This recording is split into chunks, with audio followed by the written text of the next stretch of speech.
जब हम नयों का लक्षण देख चुके तो प्रश्न उपस्थित होता है कि नयों की आवश्यकता क्या है।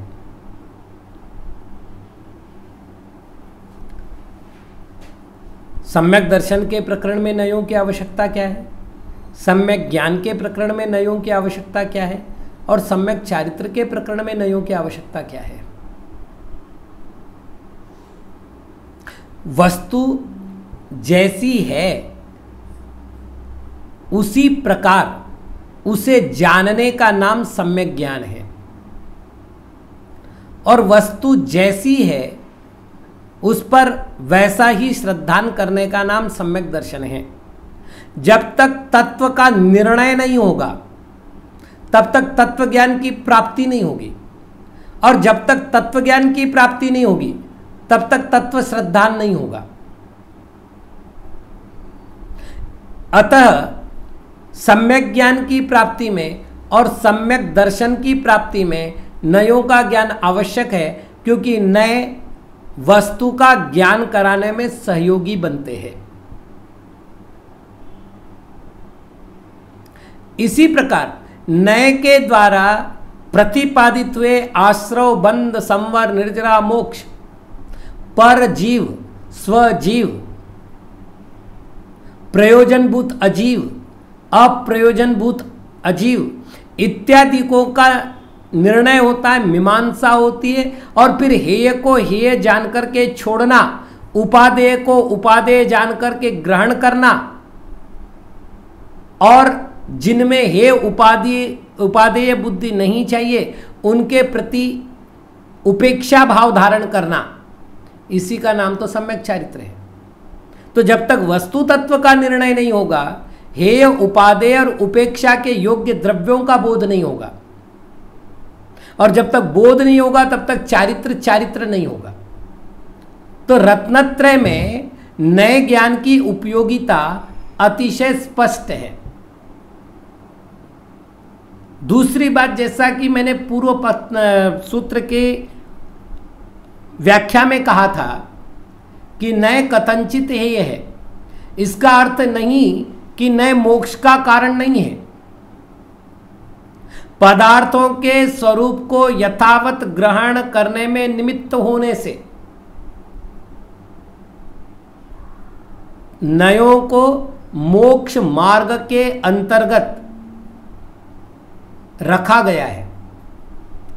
आगे जब हम स्वरूपाचरण चारित्र की बात करेंगे तो वहां तो हम कहेंगे परमाण नय निक्षेप को न उद्योत अनुभव में दिखे, वो बहुत ऊंची दशा है।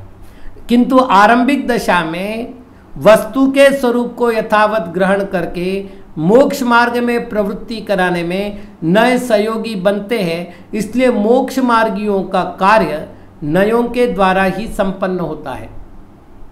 ये नए ही हैं जो लोक व्यवहार के संचालन में मदद करते हैं। यदि मैंने गर्भस्थ तीर्थंकर को भगवान कह दिया है और मोक्ष में विराजमान भगवान महावीर के जन्म को मैंने त्रिशिला के उदर से स्वीकार किया है, तो बिना नए व्यवस्था के कैसे संभव है। भगवान महावीर 72 वर्ष जीवित रहे, ये वाक्य यदि बिना नए के प्रयोग किया जाए तो संभव ही नहीं, क्योंकि भगवान जन्म जरा मृत्यु से रहित होते हैं, वो भगवान है। तो जो जन्म जरा मृत्यु से रहित है वो 72 वर्ष कैसे जीवित रह सकते हैं। तो नयों का ज्ञान नहीं होगा तो लोक व्यवहार का संचालन नहीं हो सकता। मैं ये नहीं कह सकता कि आज महावीर जयंती है, क्योंकि आज महावीर तो उत्पन्न हो ही नहीं रहे। महावीर तो वर्षों पहले हो गए, युगों पहले हो गए। तो आज महावीर जयंती जब मैं कह रहा हूं तो इसके पीछे नए कार्य कर रहा है और लोक व्यवहार संचालन हो रहा है। इस प्रकार से लोक व्यवहार संचालन करने के लिए नयों का सबसे बड़ा आधार प्राप्त होता है। एक और विशेष बात यह है कि परस्पर विरोधी धर्म है। जैसे आत्मा शुद्ध है, आत्मा अशुद्ध है, आत्मा एक है, आत्मा अनेक है, आत्मा सत्य है, आत्मा असत्य है, आत्मा चेतन है, आत्मा अचेतन है, आत्मा मूर्त है, आत्मा अमूर्त है, आत्मा कर्ता है, आत्मा अकर्ता है, आत्मा भोक्ता है, आत्मा अभोक्ता है। ऐसे हजारों भंग बनेंगे परस्पर विरोधी। और न्याय क्या करता है? इन परस्पर विरोधी धर्मों को अविरुद्ध सिद्ध करके उन दोनों के अस्तित्व को कायम रखता है। यदि कोई पूछे कि जो आत्मा शुद्ध है वो आत्मा अशुद्ध कैसे हो सकता है, जो आत्मा अशुद्ध है उसे आप शुद्ध कैसे कह सकते हैं? तो सीधी सीधी व्यवस्था है। न्याय कहता है कि वस्तु के त्रैकालिक स्वभाव को देखा जाए तो वस्तु शुद्ध है, और वस्तु के औपाधिक स्वभाव को देखा जाए तो अशुद्धता भी दिखाई देती है। जैसे संसारी जीव की कर्म सहित अवस्था अशुद्ध अवस्था है। अब ये बात केवल न्याय ही समझा सकता है कि जो द्रव्य शुद्ध है वही द्रव्य अशुद्ध है। पुनः समझ लीजिएगा, त्रैकालिक स्वभाव और औपाधिक स्वभाव किसे कहते हैं? आचार्य जयसेन महाराज ने, यहां तक कि आचार्य कुंद और अमृतचंद्र महाराज ने समय सार में कई स्थानों पर स्फटिक का उदाहरण दिया है। स्फटिक सामान्य रूप से श्वेत होता है, लेकिन उसके पीछे यदि जपा कुसुम रखा जाए या अन्य कोई वर्ण की वस्तु रखी जाए तो वो उसी वर्ण रूप में बदलते हुए दिखता है। तो उसका जो त्रैकालिक स्वभाव वो श्वेतत्व, और उसका जो औपाधिक उपाधि से प्राप्त अर्थात परकीय संयोग को प्राप्त करने से उत्पन्न होने वाला स्वभाव, वो हुआ औपाधिक स्वभाव। तो उस औपाधिक स्वभाव की ओर जब देखा जाएगा तो वो स्फटिक लाल भी दिखेगा, काला भी दिखेगा, पीला भी दिखेगा, हरा भी दिखेगा। जैसे उसकी उपाधि होगी वैसे आत्मा की है। आचार्य कुंद महाराज ने एक और उदाहरण दिया है नीलमणि और दूध का। दूध सफेद होता है, लेकिन नीलमणि यदि प्रभावी नीलमणि दूध में डाली जाएगी तो पूरा की पूरा दूध नीला दिखेगा। दूध नीला नहीं होता, नीला दिखाई देता है। यह औपाधिक व्यवस्था है। तो स्वभाव भी दो प्रकार का है, एक अनिमित्तज स्वभाव और दूसरा औपाधिक स्वभाव अर्थात निमित्तज स्वभाव। तो निमित्तज स्वभाव की अपेक्षा से आत्मा अशुद्ध भी है, और जो अनिमित्तक स्वभाव है, निर्निमित्तक स्वभाव है, पर द्रव्यों से निरपेक्ष स्वभाव है, उसकी अपेक्षा से आत्मा शुद्ध है। तो ये प्रक्रिया मात्र नयों के द्वारा ही संपादित हो सकती है। इसलिए जिसके पास नय का ज्ञान नहीं है उसको किसी भी स्थिति में वस्तु व्यवस्था समझ में नहीं आ सकती। इसलिए नयों को जानना जरूरी है।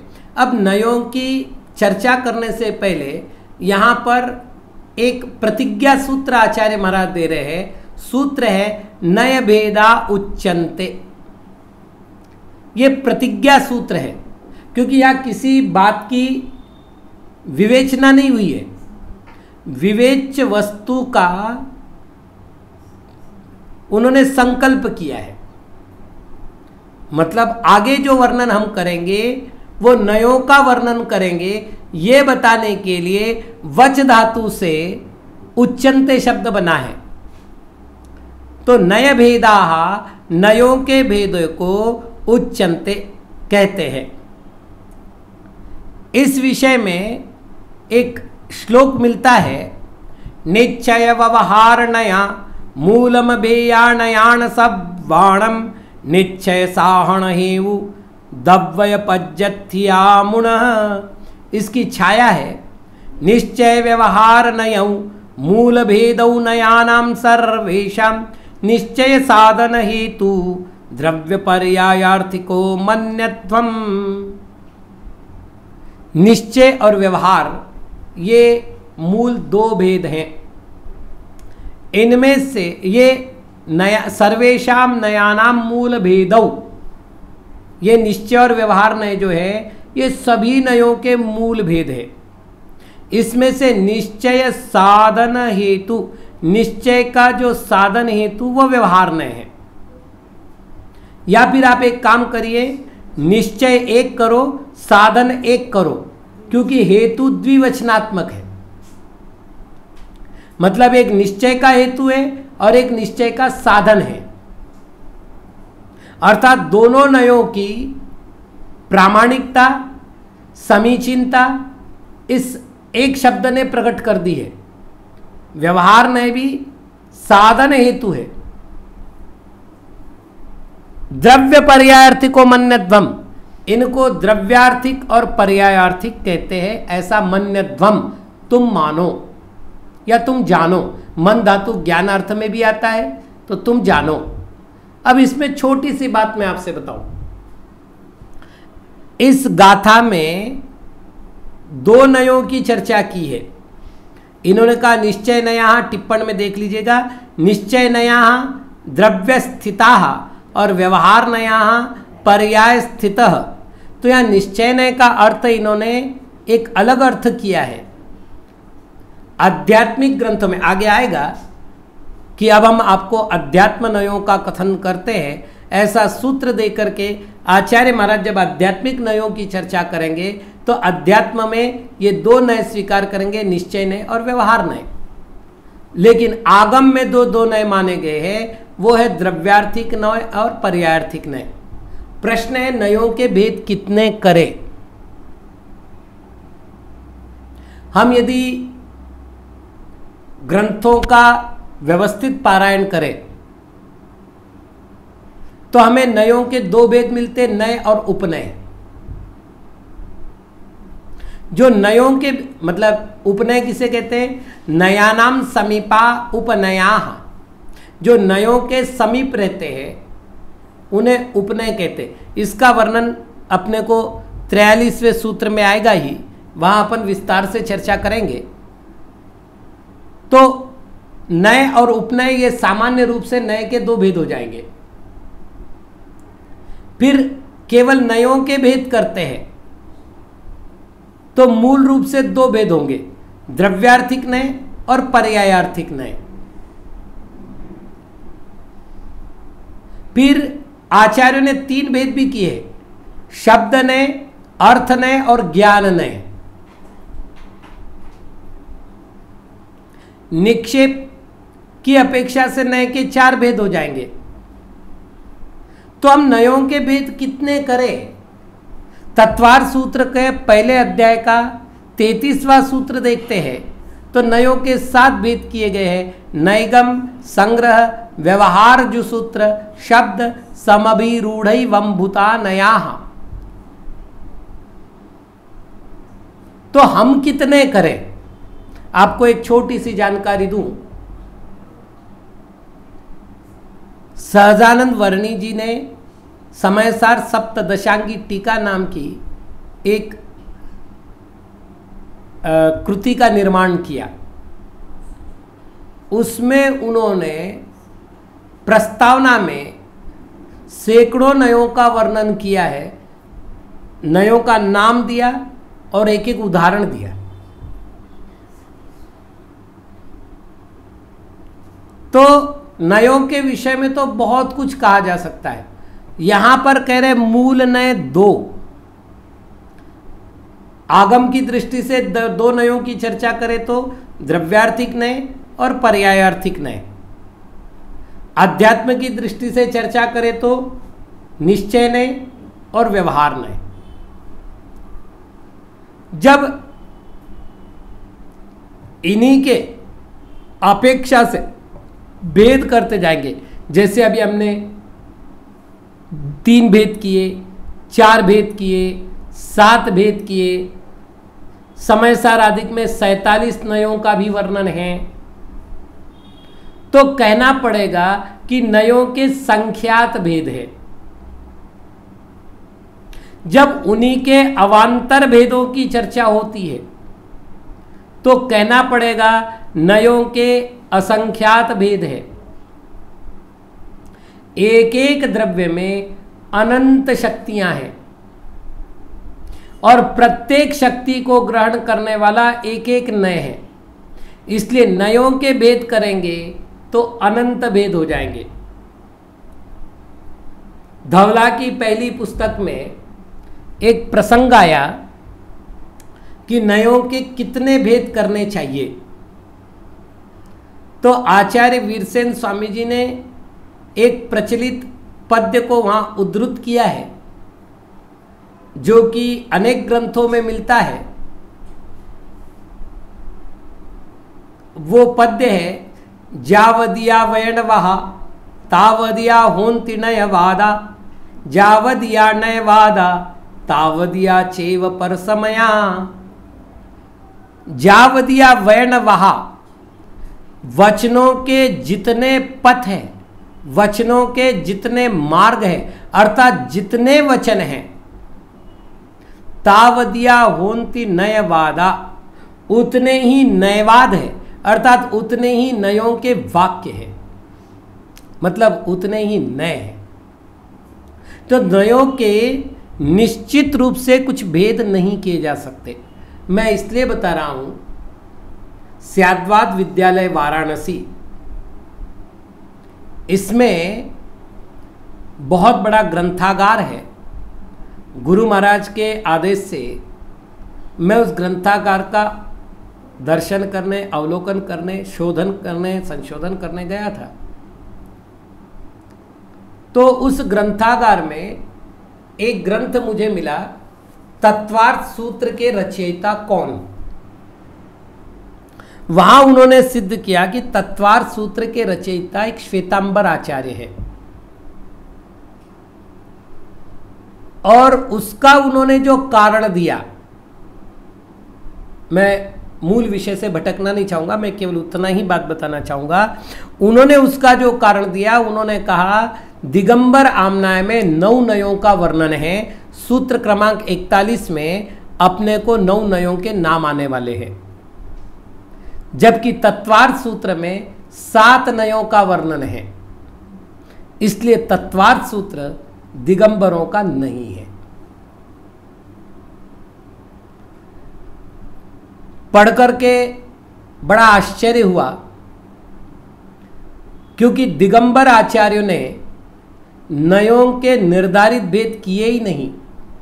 धवलाकार आचार्य वीरसेन स्वामी जी से पूछा गया नयों के कितने भेद करने चाहिए, तो उन्होंने बहुत सुंदर उत्तर दिया, नयों के निर्धारित भेद नहीं किए जा सकते। अपेक्षा पद्धति से वक्ता, क्योंकि वक्तुर अभिप्रायो नयः, ये जब हमने कहा कि वक्ता के अभिप्राय को नय कहते हैं, तो वक्ता का अभिप्राय वहां कितने नयों को संतुष्ट करता है अथवा कितने नयों के द्वारा वो अभिप्राय को व्यक्त करता है, उतने नयों की चर्चा होगी। जैसे अपन बृहद द्रव्य संग्रह में देखते हैं, तो उन्होंने कहा 2 नय मुख्य है, व्यवहार नय, निश्चय नय। फिर जब बात आई कि व्यवहार निश्चय से व्यवस्था पूरी नहीं बन रही, तो उन्होंने एक नया नाम और बीच में डाल दिया, अशुद्ध निश्चय नय। आगे अपन जब द्रव्यार्थिक पर्यार्थिक के भेद करेंगे, इन्होंने बहुत सारे भेद एक्स्ट्रा कर दिए हैं। तो धवलाकार का स्पष्ट कथन है कि आप किसी भी स्थिति में नयों की संख्या का निर्धारण नहीं कर सकते। वक्ता नयों का प्रयोग अपनी बुद्धि से कर सकता है, केवल वस्तु का समीचीन अवयव उससे प्रकट होना चाहिए, यह उसका तात्पर्य है। तो यहां पर आचार्य महाराज ने सामान्य कथन किया है, नए भेदा उच्चनते, अर्थात नयों के भेदों का कथन करते हैं। अब वो भेद कितने हैं, उनके प्रभेद कितने, इनकी चर्चा यथावसर करेंगे।